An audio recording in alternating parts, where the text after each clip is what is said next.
put that in the record, and we begin with Ambassador Brownback.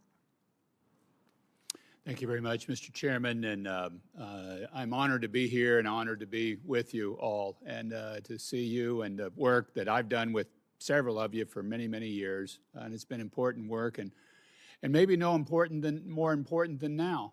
I think that the ground that you've laid on dealing with China and now in our conflict with China, this is important for us to really move forward in our policy. What I'm going to suggest today is that we take really a shift in our strategy towards religious freedom. I think for too long we've looked at it mostly as a human rights issue and often kind of a boutique human rights issue, really not a central one. To me now and in our conflict with China, this is a national security issue. It's a national security imperative, and we need to shift our thinking away from this is a human rights issue to this is a national security issue and put it really and squarely in that category. China's at war with faith, and it's at war with us. We should unequivocally and clearly be on the side of their opponents, and we should stand clearly with them.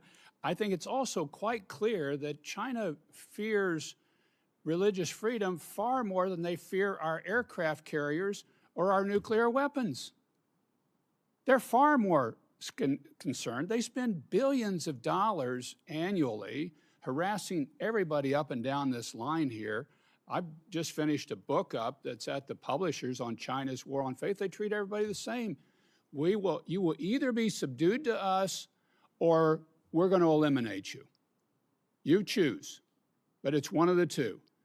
And Xi Jinping is God, not whoever you're believing in. And the stories are very, very consistent on this. So I look at religious freedom, honestly, as our greatest weapon in this battle that we're in today. And China's weakness is their governance. And we need to take this really into our strategy. So that's what I'm putting forward here today. My recommendations are we make religious freedom in China a part of our national security objectives towards China. That we develop a national security strategy for the U.S. and other nations to support religious freedom inside of China. Use economic sanctions like in the Frank Wolf International Religious Freedom Act towards China. They've been a CPC country since we started that designation. They've not paid a cent for that, not a cent. We should ask President Trump, Vice President Vance, Secretary of State Rubio, Secretary of War Hegseth to meet with exiled leaders from the various communities that have been persecuted, the Falun Gong, Christians, Muslims, Buddhist community. And then specifically in these communities, I just would say, like Falun Gong, the Chinese Communist Party fears Falun Gong more than anybody. And I've puzzled at that for the longest time. Why? But it's the most indigenous of all of them. It's like sowing wheat on the Kansas soil. It just grows. They got to 90 million adherents in 7 years. Well, that scares the pants off of the Chinese Communist Party. So we should really be working with them. The Falun Gong has a registry of millions of people that have left the Chinese Communist Party.